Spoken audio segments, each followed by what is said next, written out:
Ubermind animated series presents How to End an Unhealthy Long-Distance Relationship. No matter how hard you try, sometimes it's best to end a long-distance relationship. Whether you're dating the type of guy who will just never succeed in a long-distance relationship, or you've started to notice the telltale signs that it's an unhealthy relationship. Your partner isn't respecting your boundaries around texting. There is a lot of digital monitoring. You feel pressure to send explicit photos. They make excuses for their hurtful behavior. It might be time to end your LDR. And no surprise, ending a long-distance relationship is a little more difficult than ending a close-distance relationship. Because you aren't together all the time, it can sometimes be too easy to put off having the difficult conversation. But if you just keep waiting, your feelings might turn from unhappiness to frustration, anger, and resentment. Don't let your feelings fester. Here are 4 ways to end an unhealthy long-distance relationship. Number 1. Understand your feelings. Before you communicate with your long-distance partner, you need to really understand why it's time to break up. When I need to process information, I always find it helpful to make lists. Grab a notebook and jot down all of the reasons that you're unhappy in the relationship. Make sure you communicate that distance isn't the only problem. What is your partner doing that makes you want to break up with them? If any of those things change, would you be willing to reconsider? Instead of breaking up, should you actually be having a conversation about how to resolve your frustrations? If you are certain that this is what you want to do, don't back down. Number 2. Consider breaking up in person. One of the red flags in a long-distance relationship is that you aren't making an effort to see each other anymore, so this might not be possible. If you do have plans to see each other soon, it's usually best to break up in person. However, don't save the breakup for a vacation or a long trip. The honeymoon feelings are more likely to resurface if you're on a beach in paradise, and you might lose your resolve to do what you know is right. Instead, consider having the conversation in a neutral space, such as a city park. When you initiate the conversation, just get it over with. Don't sugarcoat it. Just say, "We need to talk.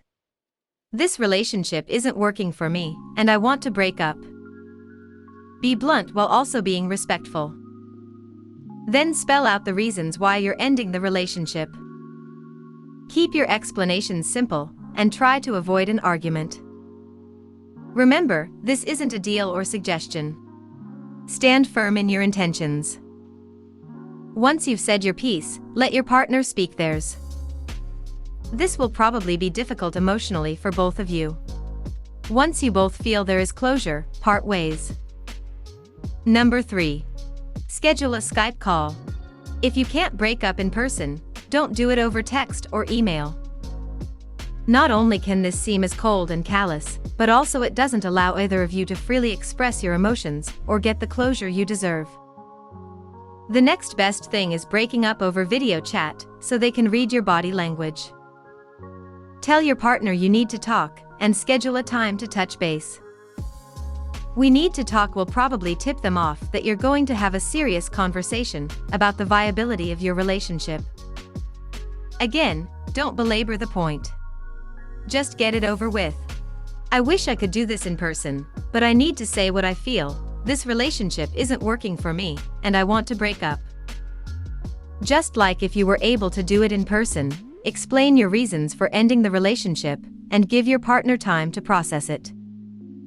It might take a while, but it's best to stay on the line as long as it takes for you both to reach closure. When there is nothing more to say, hang up. Number 4. Move on. Now, this is the one time distance might make things easier. You won't be running into your ex at the grocery store or at a bar on a Friday night. However, even if it was an unhealthy relationship, you might still miss certain things about them or the way they made you feel on a good day. But it's important to set clear boundaries. You made it clear this wasn't up for discussion, so don't confuse your partner by contacting them or responding to them if they reach out to you.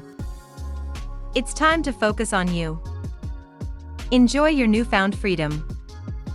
Hang out with friends you haven't seen in a while, because you've been sitting in front of Skype every Saturday night. Find a new hobby. Attend local events. Get involved in your community.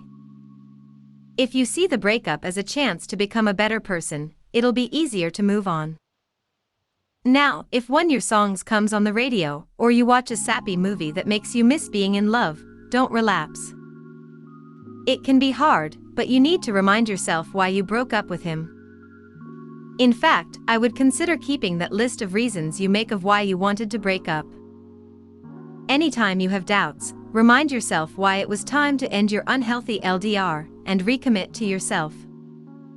Ending any relationship, especially a long-distance relationship, is tough. But don't hold on to something that's not working. With this new space in your life, take some time for yourself. Reboot and renew. And who knows, when you least expect it, you might just find the right person for you. So, is this video helpful? Let us know in the comments below. For more videos like this, hit the subscribe button and notification bell so you won't miss anything. And be sure to like and share with your friends. Thanks for watching.